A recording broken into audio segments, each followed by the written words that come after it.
आज यशस्वी प्रधानमंत्री नरेंद्र मोदी जी नेतृत्व में भारत वर्षर विकास धारा के आगे नेवार लगी जेन संकल्प जे विकसित भारत बाय 2047 आओ मान्यवर मुख्यमंत्री मोहन चरण माझी नेतृत्व में ओडिशा प्रदेश के विकसित ओडिशा बाय 2036 करवार लगी जो आमर संकल्प ताकू नेइकिरी गोटे बड़ एक्ट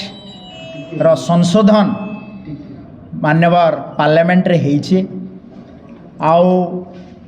ई एक्ट हला जे विकसित भारत गारंटी फॉर रोजगार एंड आजीविका मिशन ग्रामीण जहाँ के आमे शॉर्ट फॉर्म रे कहूँ विकसित भारत जी राम जी एक्ट 2025 रो आज गोटे बड़ कायाकल्प होइछे। आपण माने जानिथिबे जे नरेगा जेनटा कि रूरल रोजगार गारंटी के गोटे ढांचागत स्ट्रक्चर देइथिले 2005 रु 2025 तक नरेगा 2024 तक नरेगा योजना चलुथला एवं इ नरेगा योजनार कायाकल्प स्वरूप ऑब्जेक्टिव आउ परिवर्तित विकसित भारत रे ताहाके केमिति आमे गोटे आगो को नेबा पाई पीएम गति शक्ति प्रोजेक्ट द्वारा जोड़ा जाइछि एवं वीबीजी रामजी एक्ट 2025 पीएम गति शक्ति सहित ताकू आमे जोड़ा जाइछि एवं एही एक्ट रो मुख्यांश गुड़िक हला जे आपण माने नरेगा योजना रे आउट ऑफ 365 डेज 100 दिन रो रोजगार गारंटी दिया जाइथिला किंतु आमर नुआ योजना विकसित भारत जी रामजी एक्ट 2025 रे ताकू 100 दिन रु 125 दिन को आमे विकसित भारत एम्प्लॉयमेंट जनरेशन स्कीम को जाइछु एवं इथिरे मुख्य जिनस हला जे आमे ए जो 125 दिन तांको जो आमे काम देवार जो संकल्प निया हेछि सेथिरे आपण 60 दिन रो काम को सेथिरु आमे जोड़ा पीक पीरियड एग्रीकल्चरल सीजन जमती कि बरगढ़ रे आपण देखिबे धान कटा समय रे धान रुआ समय रे आमे बहुत समय रे परिलक्षित करूथला जे आमर श्रमिक मानकर अभाव परिलक्षित होउथला एवं जबरदस्ती यही 60 दिन रो यही पीरियड अवधि मध्य रे 60 दिन काम को पुराना एक्ट रे ताको लदी दिया जाइथिला तो एटा को उठे दिया जाइछि एवं एथिरे आमे आउट ऑफ 300 डेज आमे 125 दिन रो रोजगार विकसित भारत पाई आमे रोजगार गारंटी दिया जाइछि आ जो माने काम पाई अप्लाई करिवे वीडियो ऑफिस रे आ 15 दिन भितरे जदि काम दिया जीवो नाही ताहेले तांकू जो लोक अप्लाई करथिबो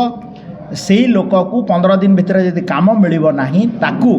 मध्य भत्ता देवार व्यवस्था सरकार का तरफ राज्य सरकार ताकू करिसंती।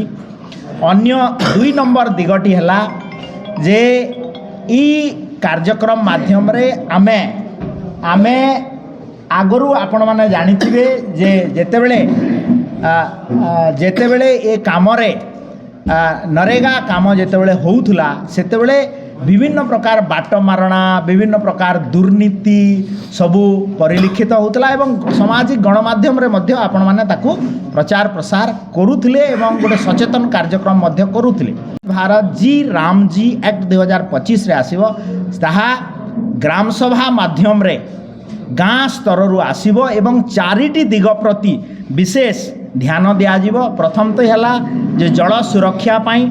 जो थे कि जल स्रोतर संरक्षण जलसेचन जल उत्स ग्रामीण भित्तिभूमि जो थे कि रास्ता स्कूल परिमल गृह निर्माण इत्यादि व्यवस्था रहिबो। आउ गोटे हला जीविका भित्तिभूमि जोटे कि ग्रामीण बाजार संरक्षण पशुपालन गाँव रे दक्षता विकास केन्द्र ए सब गुड़े रहिब। आ चतुर्थटा है जे विपर्य प्रशमन जो थे कि आश्रयस्थली बंध एवं बन्या पाई जंगल अग्नि ए सबू रो व्यवस्था करा जिवो। आ गोटे विषय बड़ विषय है जे आपण मैंने जानिथिबे जे नरेगा योजना रे ताको मॉनिटरिंग करबा पई आमर जुगोपयोगी टेक्नोलोजी रो व्यवहार से भली किछि हो नथिला। तो आम सरकार आसिला परे विकसित भारत जी राम जी एक्ट 2025 रे गोटे बड़ स्ट्रक्चरल नीतिगत एवं परिवर्तन होती जो थे कि जहाँ भी काम हो ये चारिटा विषय प्रति मु कहली जे जल सुरक्षा ग्रामीण भित्तिभूमि जीविका भित्तिभूमि एवं विपर्य प्रशमन ये जो चारिटा काम हम एथिरे GPRS tracking system biometric system एवं आमर जो मोड ऑफ पेमेंट डिस्पर्सन हेबो ताहा टेक्नोलोजी ड्रिविन हेबो डीबीटी माध्यम रे हेबो एवं सबुथरु बड़ कथा है जे एआई एनेबल कॉन्सेप्ट मध्य आर्टिफिशियल इंटेलिजेंस रा कॉन्सेप्ट रे मध्य यह करा जीवो। तो ये जो वीबीजी रामजी एक्ट 2025 निश्चित भाव रे ओडिशा प्रदेश रे एवं बरगढ़ जिल्ला रे विकसित भारत रा जो संकल्प यशस्वी प्रधानमंत्री नरेंद्र मोदी जी नेतृत्व रे आगामी 2047 सुधा भारत वर्ष को विकसित करवा। बरगढ़ जिला गोटे कृषि प्रधान जिला एवं एठी केमिति आगो को नेबा विकास रा धारा को यह निश्चित भाव में सुनिश्चित करिवो।